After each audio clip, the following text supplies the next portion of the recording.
Hello, and welcome to the Week 5 section on identity management, specifically on Amazon Web Services Cloud Directory software. In this section, we are going to be talking about AWS Cloud Directory, and we're going to cover what a directory is, what a schema is, what the various objects, attributes, hierarchies, and policies are, how Amazon Web Services Cloud Directory works with all of those, the levels of consistency that AWS talks about, and as well as how AWS is billed and the costs for using AWS Cloud Directory. So Cloud Directory is an enhanced multi-hierarchical directory management product that can manage pretty much anything. It can manage users and groups, devices, policies, anything that can be described as an object, and those objects can have multiple overlapping hierarchies that define their relationships. So Cloud Directory is designed for applications that need large-scale directories. We're talking about hundreds of millions of objects. So one obvious use would be the Internet of Things, where you have large-scale mobile devices or other objects that are connected, and you're talking about hundreds of millions of them.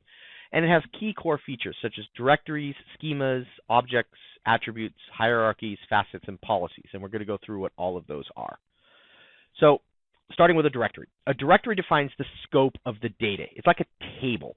It isolates it from all the other directories in the service, and it defines what the scope of all of the queries, all of the transactions, and everything that happens within this particular hierarchical definition of data. It is the wrapper inside of which everything else exists. If we were to use an analogy, this is the database as a whole. It is everything related to this particular instance of Cloud Directory. A schema defines the constraints of what is going on inside of that directory.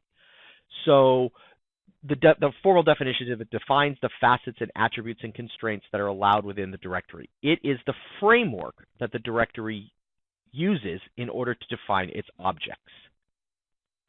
So what is an object?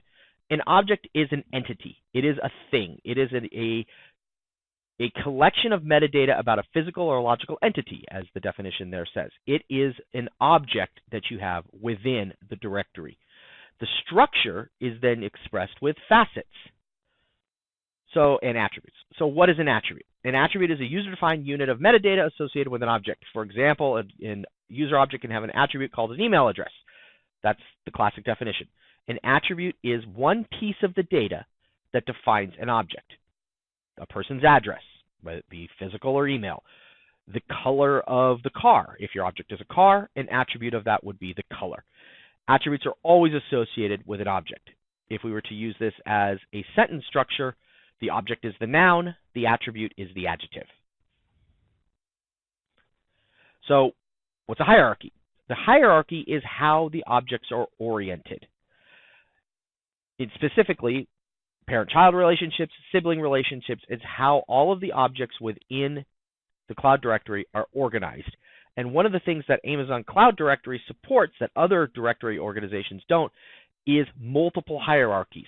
So a single object can be part of multiple different, either independent or possibly overlapping hierarchies, defining its relationships with everything. So you could have an object, using our example from previous, an object could be a car. That car could be part of a color hierarchy, or it could be part of an ownership hierarchy, where the owner of the car is the owner of that. But that car could also be part of a hierarchy of all of the brand of that car that goes east and west to define all the cars that are of a particular brand. Those would be independent hierarchies. So an object can be part of one or multiple hierarchies. And finally, we have policies. A policy is a special type of object that defines the rules by which the object can exist. A policy can be attached to an object or it can be attached to the root of the hierarchy, and everything inherits the policies from their parent. So who uses Amazon Cloud Directory? Lots of people use it. It's ongoing. It's numerous. They use it internally all over the place for things like Cognito or the organizations and its policy management applications. Other things that could use it externally would be anything that requires large hierarchies of data. The examples they give are HR applications, fleet tracking applications, learning management applications, or potentially even edX itself, because with all of the different objects that you could use to define the edX platform, Cloud Directory would be an ideal place for that hierarchy to exist. To use it, you just create the instance, which is the directory, and then attach the appropriate schemas and facets in order to control the structures and accesses and how things are going to be organized with it, and then start creating and using the objects and the hierarchies between the objects. So when you start talking about using the Cloud Directory, what we have to deal with is what are called levels of consistency. And through the API, Amazon provides two levels of consistency. One is called eventual, and the other is called serializable. Eventual is the weaker of the two, but it's also much, much, much faster. It acts as low latency access that comes with the possibility of inconsistent data. So what do we mean by inconsistent data? Inconsistent data is if an object is modified and then immediately read, especially if that read is far away, the read, even though it took place after the write, may actually read the information from before the write. So, simple example, we have a variable, let's call it x. X is initially set to 4. You read x, you get the value 4. If you have two processes, one that sets the value of x to 3, and then immediately another process reads it, if you do not have serializable access to that data, i.e. the first process will always execute before the second no matter what, if those two processes are far apart from each other, x may get modified to 4, but then that read is 3 before they have a chance to become consistent with each other. So to combat that, Amazon has what's called serializable API calls. These are much, much slower, but they guarantee that all of the data is read to and written to in the order that those calls were made. So this would be critical for any applications where the operations were vital. For example, say financial applications. If you were running an ATM, it would be absolutely critical that all of the deposits and withdrawals take place in the order that they were processed. Otherwise, you could end up in a situation where, you gave somebody money they didn't actually have. So if the data cannot be guaranteed as serializable because it is different in different locations or the directory hasn't guaranteed that that object is quiesced, then the API can return a special feature called a retry exception, and then the application pauses for a split second and then retries the operation.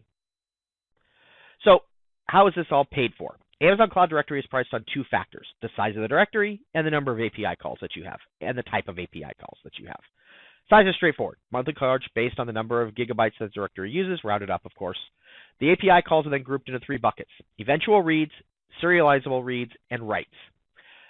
The eventual reads are much, much lower cost than the other two, by a factor of over 10 times. The current cost as of December 2017 is 0.49 cents per 10,000 API calls for the eventual reads, and 0.53 cents for every 1,000 API calls for serializable reads and writes. So for most applications, these are very low and will not create a sizable charge. So the example we're giving here is, let's say an application does 5 eventual API calls per minute per user with an average of 10 concurrent users, 12 hours per day, 5 days a week. That would create, the math works out to about 750,000 calls per month, and at the current rate, that'd be about 37 cents a month. Not enough to get worried about for any sizable organization. So as you can see here, here's how it all works out. So you start with the number of users, the number of calls, the number of hours, gets you a total number of API calls, do a little bit of rounding to make it easy, divide the calls out, multiply by the rate, and you get 37 cents. So it does go up very quickly, especially when we start talking about serializable API calls. So if we modify our example to say we're going to use serializable reads, the number of users is up to 100, so we increased it by a factor of 10, and the number goes to 7.5 million calls per month. The charge goes up to $40. And here's how it works out. So we change our number of users, we change our number of calls, we change our rate to go to the serializable, and we get $40 per month. So finally, if our example goes to 100 calls per second, 24 hours a day, 7 days a week, That puts our number of API calls to almost 300 million per week at a charge of almost $2,000 per week. So as your API calls go up, so for example, if you were to turn your cloud directory against a web server that was a very popular web server, you could easily get 100 API calls per second. And if your website was very popular, on the order of Facebook or some of the applications of that level, you could get enormous amounts of calls per second. And through that, your cloud directory cost would go very, very high. So in this example, we say we're going to have 100 calls per second, multiply that out so we get the number of calls per week, divide it by 1,000 because it's priced per 1,000, and you get a sizable quantity of $1,600 roughly per week. So in this section, we talked about Amazon Cloud Directory. We talked about what all the different aspects of a directory are, like the schema, the objects, the directory itself, attributes, hierarchies, and policies. We gave an example of the levels of consistency and how that might be used, and then we talked about how the cost at Amazon is calculated and how Amazon bills for their cloud directory service.